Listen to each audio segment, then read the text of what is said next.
tanks and soldiers seized Istanbul's bridges. The parliament and presidential palace bombed from the skies.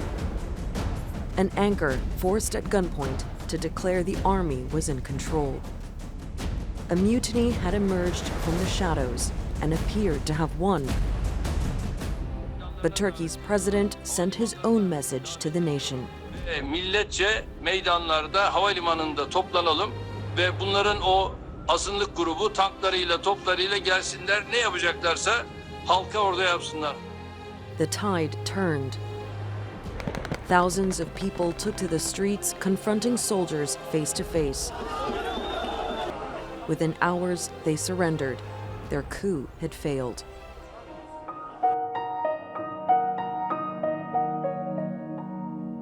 A year on, many in Turkey feel they owe the country's fate to people like Safiye. Ben onlarla konuşmaya gittiğimde tek başımaydım. I was alone when I walked over to have a word with them. I tried to speak to their consciousness as much as I could, but it was for nothing. They started beating me up. When they walked away, they fired towards me from a tank to intimidate me. I was fired up from the moment I heard another lady was injured. That is when I got shot in my right leg, the moment I headed towards her. God gave me an opportunity to tell people my experience. I'm proud of what I lived through because I feel like a victorious survivor.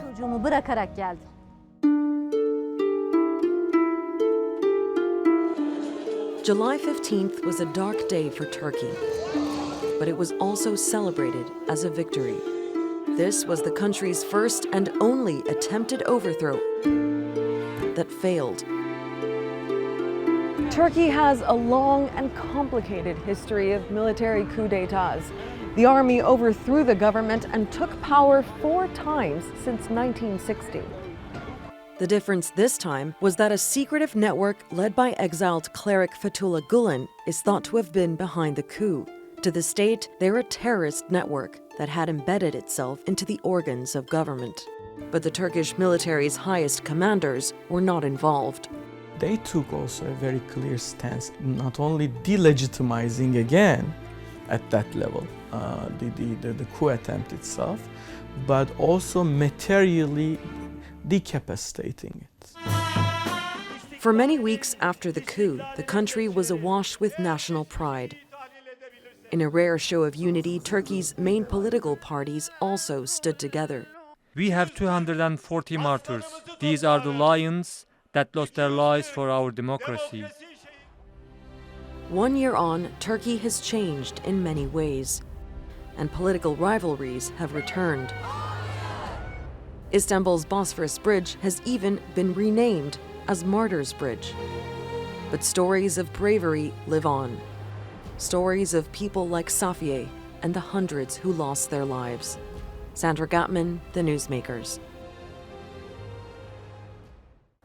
Well, to discuss this, I'm joined in the studio by former Turkish Minister of EU Affairs, Egemen Bağış. I'm also joined here in the I'm actually joined in London by one of the Arab world's leading intellectuals, and my former boss, Wadda Khanfar, is also the co-founder and president of a Sharq Forum. And also here in studio is Professor Emeritus of International Law and International Relations at Princeton University, Richard Falk. Thank you very much for joining us, all of you. What a night. Egemen Bağış, it's been a year. It feels politically as if it was 5 years because so many things happened since that night 365 days ago. What does this night mean to you? It's a night of remembrance. This country went through a major trauma. We're still trying to survive, but our parliament was bombed by our own warplanes. Our presidential palace was bombed. The national headquarters of intelligence was bombed. The police offices were bombed, and people were killed by their own soldiers with the bullets that were paid for by their own taxes. This was a very interesting, very traumatic, very sad event. You might think a lot has happened in the last 365 days that makes you feel like it's been 5 years. I feel not enough has been done because there are still those who are responsible for those casualties, who are responsible for those atrocities, walking freely around the world. we are still expecting our strategic ally, United States, to extradite the person who's behind this coup attempt. We're still witnessing some of our key allies in Europe providing a safe haven to the perpetrators of July 15th coup attempt. Right. And nothing will be the same as it was before July 15th for Turkish people. It was a night that people feel that they were betrayed. Right. So let me ask Professor Falk, from the outside looking in, as somebody who you've seen a lot in your time, do you feel as if the United States and the world in general had insufficiently expressed solidarity with the Turkish nation that had faced this coup d'etat attempt? Yes, I was really disappointed with the reaction of the United States, and to a similar extent, some of the liberal democracies of Western Europe. And I think it's important to understand that there was this kind of political ambivalence toward the Turkish government at that time, and I think it arose from really three different developments. One of them was the break with Israel that started when President Erdogan had this confrontation at the World Economic Forum with Shimon Peres over the attack on Gaza in 2009. Then I think the second one, and maybe the most important, was the feeling that Turkey was not a junior partner as it had been during the Cold War, that it was pursuing a more independent line in foreign policy, which was dramatized by the Brazilian-Turkish initiative with Iran to solve the nuclear problem. And then the third important, I think, precondition that explains this ambivalence was the Turkish reaction to the Arab uprisings in 2011, the enthusiasm, which created a tension with the Gulf and with Saudi Arabia. And that's interesting because we're still seeing it sort of play out with Qatar and Turkey deciding to stand by Qatar and not support the blockade of the country. Wadar Khan, for 1 year on, what has changed? Has Turkey changed for the better or worse? Imagine if this coup actually happened and succeeded. What kind of Middle East will we be living in at this moment in time? I mean, this region is going through huge and disastrous geopolitical chaos for the last few years, at least since 2003. Now, what happened actually 1 year ago that we stopped a major disaster from happening in this region? Because if Turkey has joined this particular chaos happening in the region, then we would have seen much more than what we are seeing right now in Iraq and Syria and the rest of the region. The second most important matter, Turkey emerged much more strong, united and powerful, since Turkey has been able, of course thanks to the people of Turkey and the educated population that was understanding the value of democracy. That was a major important lesson that this region is actually going forward towards democracy protected by the public. And that's what is important. As you refer to the situation right now happening in the region, from 2013 until today, we have seen the decline of democracy in the region and the murder of the Arab Spring. And we have seen the counter-revolutions in Egypt and, of course, in Libya and in Yemen and many parts of the Arab world happening. Now, if Turkey has joined that, then this region would have lost totally any hope of peaceful transformation or of any future that could describe to us something rather than violence, terrorism, and chaos. Egemen Bayish, you said that you believe the perpetrators are still walking free. Now, I'm going to extrapolate from that and assume that you mean both Fethullah Gulen, say, being in Pennsylvania, but also that you believe that perhaps the coup plotters or Gulenists are still infiltrated in some parts of Turkish society. Is that what you might mean as well? Well, predominantly, majority of them have escaped Right. and they are living outside of Turkey. But I'm sure there are those who have been successful in hiding their true identity, and they might still be in different parts of the government, in the business community, in the NGOs, in different parts of the society. So that is a possibility. But what is more important is these guys, especially those who are now living abroad, are defaming the good name of this country. They are calling our president a dictator. They are telling that there's no democracy left in Turkey. As we just heard, Turkey is probably the most democratic country in the Middle East right now, and it is a beacon of hope for many other Middle Eastern nations. And with all the difficulties, I mean, you can imagine Turkey is simultaneously trying to deal with the trauma of July 15th and hosting 3 million Syrian refugees who have found a safe haven in Turkey after running away from a bloody dictator in Damascus. In the meantime, we have more than 500,000 Iraqis who have found safe haven in Turkey. And other regions, other countries in the region see Turkey as a hope. And if the coup attempt had been successful, it would have been a nightmare, not only for the Middle East, but for international order. And as a member of NATO, as an aspiring candidate of EU, Turkey expects more solidarity with her allies. Multiple enemies for this country. I mean, if we look at, say, PKK, Daesh, and now the Gulen organization, right? FETÖ. Enemies inside and out. What is the biggest threat, and is it internal or external, Egemen? I think the biggest threat is the challenge, both within and outside, to create the division within the country. And that's what they have tried to do for the last 4 years. Since the World Economic Forum episode that Dr. Falk mentioned in Davos, after that 1-minute episode, we went through the Gezi uprising. That was May 2013.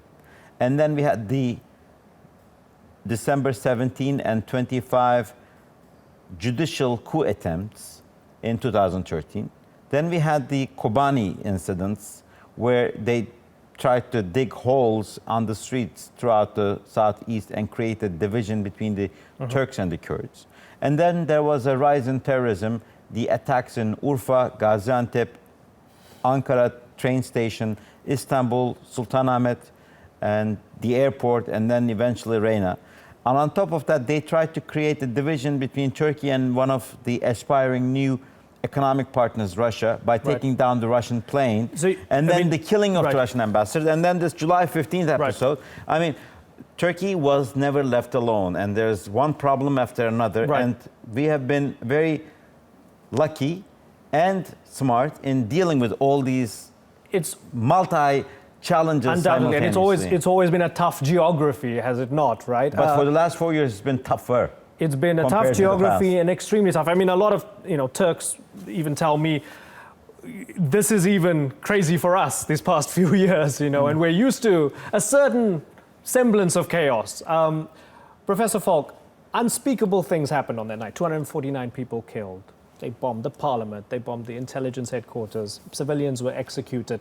For a lot of people on the outside, the failed coup attempt sort of happened in a vacuum, but for the Turkish people, it did not, because there was a runway. There was a history with this movement, and of this movement trying to infiltrate the society. And as Egemen mentioned, what happened in 2013-14 with the judicial coup. But then there's criticism of the state's response after what happened 1 year ago tonight. From your perspective, has the state's response been fair and just?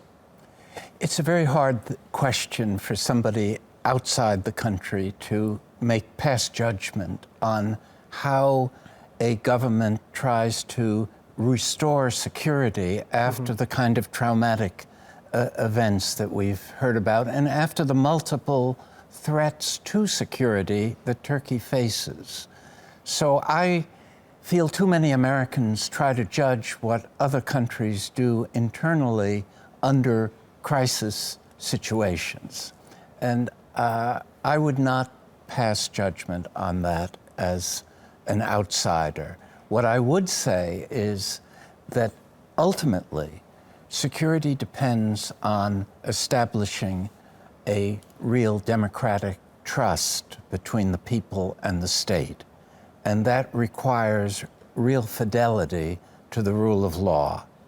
And even though it's hard to do that under crisis conditions, the long-term security and well-being of this great country depends on establishing a regime that is trusted by the people, is fair to the people, including its adversaries, and tries to move toward a higher plane of democratic governance. Wadda Khanfar, what is the biggest threat to Turkey on this day in 2017, 1 year after the coup? What would you say is the biggest threat? Of course, the biggest threat always is to be caught within the psychology of a threat that might continue with you. I mean, in my opinion, Turkey should move forward.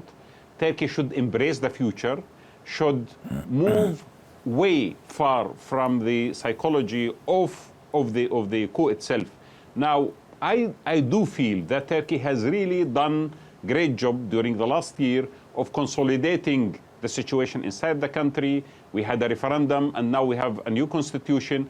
And therefore, maybe when you are moving and looking forward, you are building on the trust that the public has put in the new system and the new constitution, and then you move forward to address issues related to the region. Because there is a major threat in this region, a major threat of total collapse. The architecture, the regional architecture itself has collapsed. We have a huge vacuum.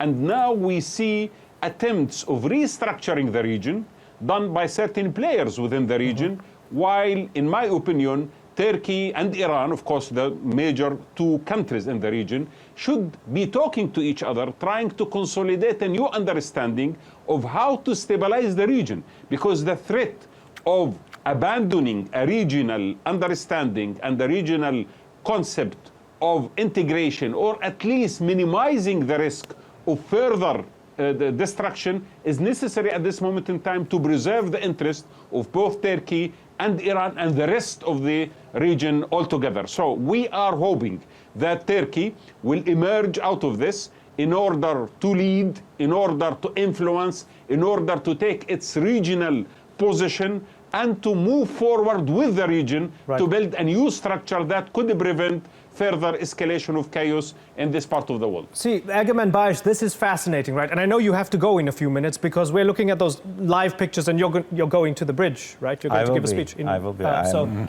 anxious to go and listen to the speech of President Erdogan live. And you must tell us when you absolutely have to go, but we won't keep you for much longer. But this is fascinating from Wadda Khanfar because essentially, in brief, he's saying the region needs Turkey. The region is a mess right now. Syria is a complete mess next door. The region is vacillating. You know, there's this chaos.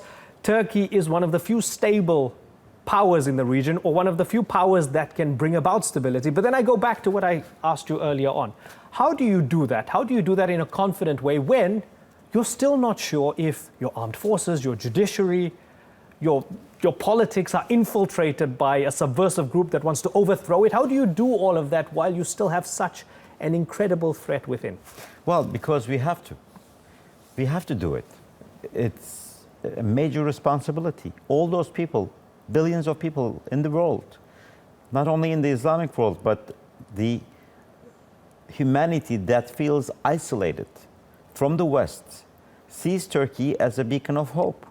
And we have a responsibility towards them. We come from that kind of a genetic culture. People of Palestine need Turkey. People of Arakan need Turkey. People in India need Turkey. People in Africa need Turkey. And Turkey is the most eastern part of the West and the most western part of the East. Istanbul is the most European city of Asia and the most Asian city of Europe. And that is what we do best. We build bridges. We have been doing that for centuries, between East and West, between energy resources and users, between supply and demand. Since the Silk Road, Turkey has become a very important point of passage for products, services, ideas, cultures, civilizations, and that's what we have to do. We have to rebuild bridges with our neighbors first, with a new, maybe, approach to foreign policy, because we made mistakes in the past as well, vis-a-vis Syria, Egypt, maybe Israel, in the Middle East, and Turkey has to find a way to be a conduit, to find resolutions among the disputed partners. When you look at the Islamic world today, you see a lot of tragedy. Look at what Saudi Arabia and Qatar are doing to each other, and then Saudi Arabia and Yemen, and then on the other hand, what we have seen between Iran and Iraq in the past, between Kuwait and Iraq in the past. Even the sufferings because of Daesh, they call themselves so-called an Islamic organization, but they're only killing people of Islamic faith. So this shows there is a huge fitna, a discrepancy, a attempt to divide the whole ummah. And Turkey has to show that what unites us is bigger than what divides us. And we have to work together. No matter what your religion is, no matter what your ethnicity is, no matter what your culture or political views are, we have to find peace because it's the only way to move forward. Before I let you go, I want to ask you about something that I'll ask our other guests later on in the discussion, because I know you have to rush out. The president has referred to July 15 as a moment of rebirth for the nation. Egemen, what does that mean? Well, we have seen coup attempts in other parts of the world, and we have seen uprisings against those coup attempts. But once the tanks were rolling, most of the uprisings were distributed and people went back home. But something else happened in this country. On July 15th, this country was united from left and right, Alawites and Sunnis, leftists and rightists, and women and men, young and old. All together, we fought against the perpetrators of the coup.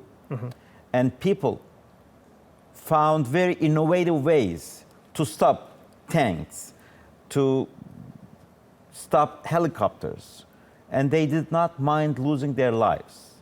And they, as you mentioned, we have 249 martyrs overnight. But the next day, our banks were working, our economy was functioning, our industry, all our factories were functioning. It's because of those 249 people who did not mind losing their lives for this country that we went back to running the country as usual. So we have learned it through the hard way that the people of Turkey, they believe in democracy and human rights so much that they don't mind losing their lives for it. So some of the European countries who are criticizing our democracy, who are criticizing our human rights records, who are criticizing the way we deal with minorities, should also remember that every group in Turkey was united, and they are still united behind President Erdogan today, to support the stability and democracy of this country. And that's the strength we need to deal with all the multinational and multifaceted problems in the region, despite some challenges within our system. But most of the Gülenists have been cleansed, but those who are enjoying themselves abroad should also know that their day will come. Okay, Egemen, I'm going to let you go, and I'm going to thank you here. You have a great guest, and yes, of I course. look forward to... It's been a pleasure having you on the program.